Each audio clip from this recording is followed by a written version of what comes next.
નમસ્કાર. ગુજરાત રાજ્ય સરકારના આંગણવાડી આશા વર્કર તેમજ અન્ય માનદ વેતન કર્મચારી મિત્રો, સ્વાગત છે આજના હંગામી જે કહી શકાય કે કોન્ટ્રાક્ટ કર્મચારી અને હંગામી કર્મચારી કાયમી કરવા બાબતના ગુજરાત સરકારના મહત્વપૂર્ણ સમાચાર સાથે આપણી આ યુટ્યુબ ચેનલમાં, જેનું નામ છે ગુજરાતી જીકેની જમાવટ. તો આપ સૌ બહેનો જાણો છો તે પ્રમાણે રાજ્યભરમાં 1.40 લાખ કરતાં વધારે આંગણવાડી તેમજ આશા વર્કર બહેનો જે છે તેઓ મહિલા અને બાળ વિકાસ વિભાગ અને આરોગ્ય વિભાગ સામે જે છે તે ઝઝૂમી રહ્યા છે, બાયો ચઢાવી છે. કારણ કે પગાર વધારા સહિતની જે પડતર માંગણીઓ છે તેને લઈને હાલમાં સમગ્ર રાજ્યમાં ઉગ્ર આંદોલન જે છે તે છેડાયું છે. આ આંદોલનથી ડઘાઈને ગતરોજ ગુજરાત સરકારના મહિલા અને બાળ વિકાસ વિભાગ દ્વારા હંગામી જગ્યાઓને કાયમી કરવા બાબતે મહત્વનો પરિપત્ર જે છે તે બહાર પડાયો છે. જાણીશું આજના વિડીયોમાં આપણે વિગતવાર કે ગુજરાત સરકારના મહિલા અને બાળ વિકાસ વિભાગના હંગામી જગ્યાઓને કાયમી કરવા બાબતનો જે પરિપત્ર છે તેમાં કઈ જગ્યાઓ કાયમી કરાઈ છે, શું લાભ સરકારે જાહેર કર્યા છે, તમામ માહિતી આ પરિપત્રની આપના સુધી આજના વિડીયોના માધ્યમથી પહોંચાડીશું.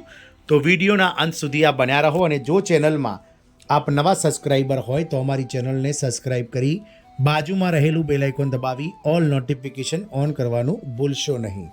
તો ગુજરાત સરકાર મહિલા અને બાળ વિકાસ વિભાગનો તારીખ 9/3/2026નો એક મહત્વનો પરિપત્ર, જેમાં કેટલીક હંગામી જગ્યાઓને કાયમી કરવા બાબતે ગુજરાત સરકારે મહત્વપૂર્ણ નિર્ણય લીધો છે.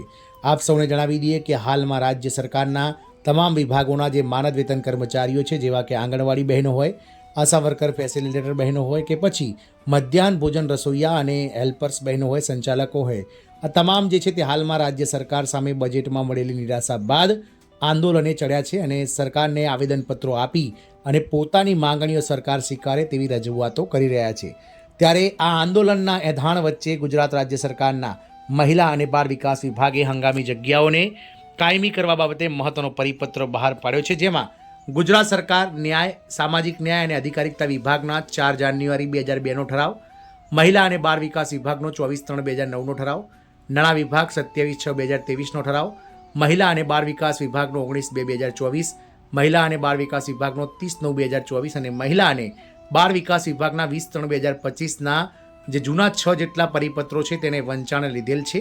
અને ત્યારબાદ સરકારે જે છે તે આમુખ બહાર પાડેલ છે, જેમાં સામાન્ય વહીવટ વિભાગના તારીખ 31/12/2001ના જાહેરનામા અન્વયે મહિલા અને બાળ વિકાસ વિભાગની સચિવાલયના નવા વિભાગ તરીકે રચના થતા આ નવા વિભાગ માટે સામાજિક ન્યાય અને અધિકારિકતા વિભાગના ઉપરે વંચાણ લીધેલ પત્ર ક્રમાંક 1થી કુલ 33 જગ્યાઓનું મહેકમ મંજૂર રજૂ કરવામાં આવ્યું હતું. આ 33 જગ્યાઓ પૈકી કુલ 8 કાયમી થયેલ જગ્યાઓ સામાજિક ન્યાય અને અધિકારિકતા વિભાગમાંથી આ વિભાગમાં કામગીરી સહિત તબદીલ થયેલ છે. વંચાણ લીધેલ પત્ર ક્રમાંક 2ના આ વિભાગના ઠરાવથી વિભાગની કુલ 17 જગ્યાઓને કાયમી કરવામાં આવેલ છે. વંચાણમાં લીધેલ 4 નંબરના ઠરાવથી વિભાગની કુલ 6 જગ્યાઓને કાયમી કરવામાં આવેલ છે, જેમાં ટાઈપિસ્ટ 2 અને સફાઈ કામદાર 1 કાયમી થયેલ જગ્યા રદ થયેલ છે. વંચાણમાં લીધેલ પત્ર 5 નંબરના ઠરાવથી ઈ શાખાની 1 નાયબ સેક્શન અધિકારીને કાયમી કરવામાં આવેલ છે.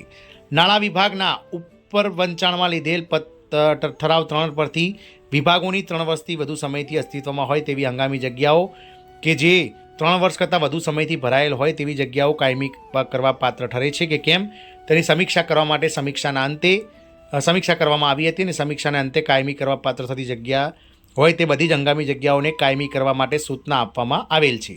તેના અનુસંધાને આ વિભાગની હંગામી જગ્યાઓને માહે જૂન 2025 અંતિત સમીક્ષા કરવા ઉપસચિવ 1, નાયબ સેક્શન અધિકારી 1, મંજૂર થયેલ જગ્યા કુલ 2 હંગામી જગ્યાઓ કે જે છેલ્લા 3 વર્ષ કરતાં વધુ સમયથી ભરાયેલ છે તે હંગામી જગ્યાને કાયમી જગ્યામાં રૂપાંતર કરવાની બાબત તથા વિભાગ ખાતે મંજૂર થયેલ કાયમી જગ્યાનો સંકલિત ઠરાવ બહાર પાડવાની જે બાબત છે તે સરકારશ્રીના વિચારણા હેઠળ હતી. ઠરાવની વાત કરીએ તો પુખ્ત વિચારણાને અંતે ઉપસચિવ 1, નાયબ સેક્શન અધિકારી 1ની હંગામી જગ્યા કે જે 3 વર્ષ કરતાં વધુ સમયથી અસ્તિત્વમાં છે અને ભરાયેલ છે તે કાયમી કરવા પાત્ર હોય ઉપસચિવ 1, નાયબ સેક્શન અધિકારી 1 એમ કુલ 2 હંગામી જગ્યાને કાયમી જગ્યામાં રૂપાંતર કરવાની મંજૂરી આપવામાં આવે છે.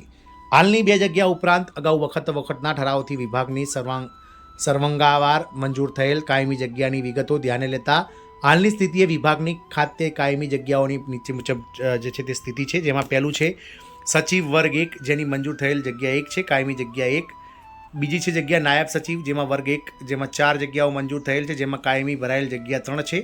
ઉપસચિવની વર્ગ 1ની 4 જગ્યાઓ સામે 2 જગ્યાઓ કાયમી ભરાયેલ છે. સેક્શન અધિકારી વર્ગ 2 8 મંજૂર થયેલ જગ્યાઓ છે, જેના સામે 4 જગ્યાઓ ભરાયેલ છે. સ્ટેનોગ્રાફર ગ્રેડ 1 વર્ગ 2ની 2 જગ્યાઓ સામે 2 ભરાયેલી છે. નાયબ સેક્શન અધિકારી વર્ગ 3 21 મંજૂર થયેલ જગ્યા સામે 15 જગ્યાઓ કાયમીથી ભરાયેલ છે. સ્ટેનોગ્રાફર ગ્રેડ 2 વર્ગ 3 જેની 3 જગ્યાઓ મંજૂર થયેલ છે, જેમાંથી 2 કાયમી ભરાયેલ છે. પટાવાળા વર્ગ 4ની 9 જગ્યાઓ મંજૂર થયેલ છે, જેમાં 2 કાયમીથી ભરાયેલ છે. આમ કુલ મંજૂર થયેલ જગ્યાઓ જે મહિલા અને બાળ વિકાસ વિભાગની છે 52 જગ્યાઓ છે હંગામી, જેમાંથી હાલમાં 31 જગ્યાઓ કાયમી કરવામાં આવેલ છે. 18 વિભાગની સરફાક ક્રમાંકની ફાઇલ ક્રમાંક નાણાં સચિવની પરામર્શના વિભાગના સચિવશ્રીની 1/3/2006ની નોંધથી મળેલ અનુમતે અન્વયે બહાર પાડવામાં આવી છે. હાર્દિકની ભીલ ઉપસચિવ મહિલા અને બાળ વિકાસ વિભાગ દ્વારા. આમ ગુજરાત સરકાર દ્વારા જે છે તે હવે જે રીતે આંદોલન છેડાઈ રહ્યું છે સરકાર વિવિધ માનદ વેતન કર્મચારીઓ માટે, તે રીતે જે છે તે હવે કાયમી કરવાને લઈ અને કર્મચારીઓને કવાયત હાથ ધરાઈ છે. જોવાનું એ રહેશે કે આગામી સમયમાં સરકાર આંગણવાડી કર્મચારી બહેનોના પગાર વધારા તેમજ કાયમીકરણ સહિતના જે મુદ્દાઓ છે તેને લઈ અને કોઈ હકારાત્મક નિર્ણય લેશે કે નહીં. જય હિન્દ, અસ્તુ.